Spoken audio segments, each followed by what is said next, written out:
Hey folks, welcome back to the garage, episode 4. Last one tonight, I promise. Well, I've been known to break promises, but I'll try to keep it to the last one tonight. Been having fun, man. Reliving some of these memories are awesome. So, 7LE Series 3, 207, one of my favorite shapes. Just hammering on the Prince Albert. I want to talk a little bit about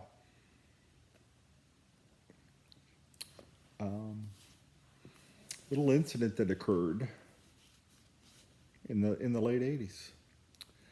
So I haven't figured out how I want to title this one yet, but maybe as I tell the story it'll come to mind. So growing up between the cornrows in Millersport, Ohio, as you've heard me say, wouldn't trade it for the world. Loved it. Loved all my friends, loved the community, loved the people, still love them. Still have a lot of the same friends that I had when I was 7, 8, and 9 years old. Wouldn't trade it for the world. And I'm pretty sure the statute of limitations has run out on some of these stories. And that's what I'll start sharing with them, with you all.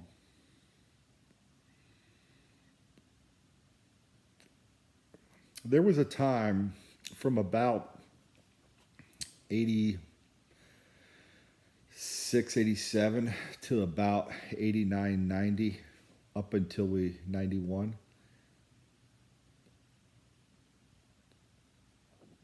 That I ran with a pretty rough crew. Some of the fiercest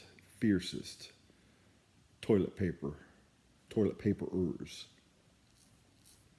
that the state of Ohio has ever seen.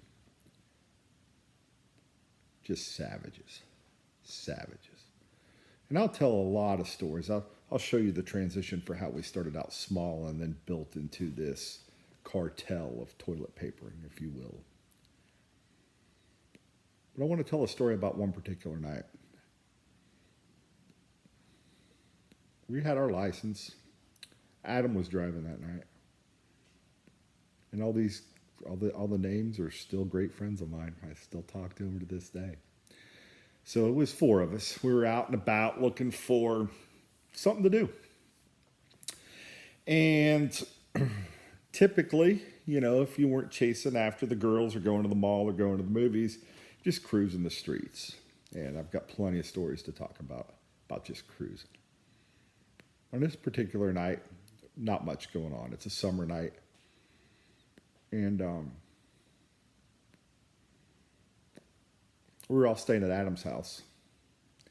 Figured, the hell, let's go out on a toilet paper run. Now, the target of many toilet paper runs, not solely, but there were some people that got targeted way more than they deserved or ever should have. But the target this particular night would have been our good friend Michelle and their family farm. That was targeted multiple times, not always by the same people. So we loaded up. We're out driving Adam's mom's car. It was an Oldsmobile Cutlass, a newer one, if I remember right. Not blue, two-tone blue, if memory serves. We loaded up with a bunch of toilet paper. There were times we'd take, when we first started, it was a few rolls, but we worked up to hundreds of rolls. We loaded up the trunk and waited till about midnight. We drove down Cattail. I think it's Cattail. Maybe it's Old Millersport. It's been a minute, so I get some of the roads confused. Country road.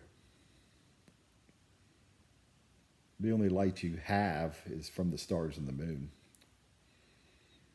We see our target, and you make a couple passes by just to scope out your target. Just like you would if you were in the military or anything else. You want to scope out and make sure the all clear is ready before you commence your operation. So we We've established it's all clear. We pull the car over to the side of the road, turn the lights off, pop the trunk, and start unleashing fury in the form of toilet paper. And we're just pounding it out. This was a bigger night. This was probably a 100 roll night. Hammering everything. Wrapping up trees, just hammering. At one point, Brian, he was there. Ben was there. I was on the other side with Adam. We were taking care of the northern flank, and these guys were holding down the southern flank. And apparently, at one point, Ben chucks this roll of toilet paper as hard and as high as he can. Ben didn't realize anything was wrong, but Brian heard this audible ting. Something was off. Didn't think much about it. About done with the toilet paper. And oh my gosh, here we go. Somebody's coming down the road. And so we hightail it, get in the car, and start to pull away. Well, that car basically does a U-turn and starts following us, chasing us at a high rate of speed. We know who the person is, and well, we didn't at the time. We do now. I won't name them, but we got the hell out of there. Took down many side roads of the beach, Fairfield Beach. We were just cutting down side roads, back roads. I mean, we couldn't shake this tail. It was a good tail, very good tail. Couldn't shake it.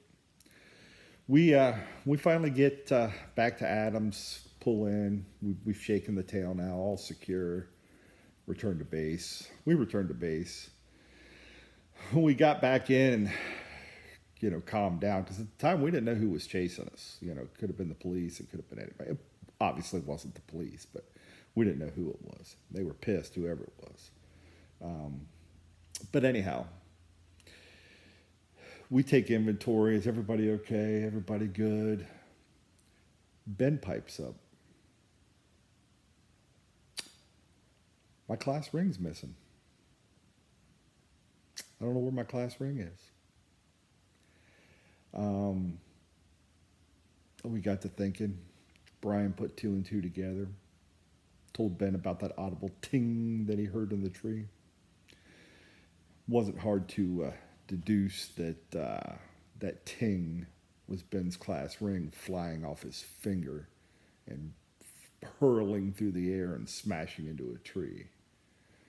Evidence. One thing you cannot do as a toilet paper squadron is leave evidence behind that you were ever there.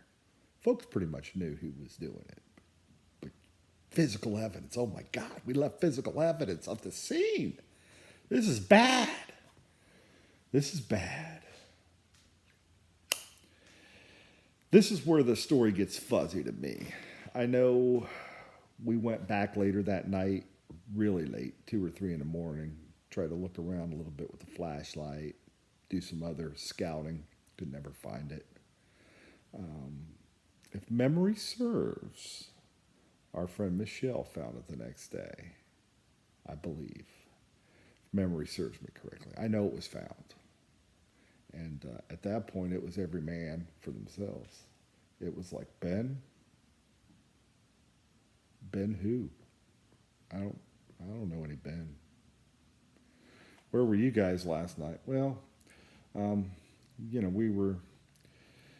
we started the evening in church, and then we went down to the homeless shelter, and we were serving soup, and then we went to a Bible reading, and we were in bed by 9 o'clock. Right?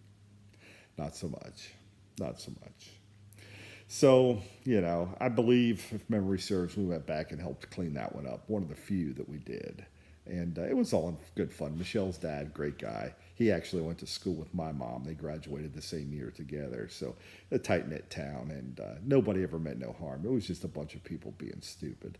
And, he never busted us kids. He was just a great man.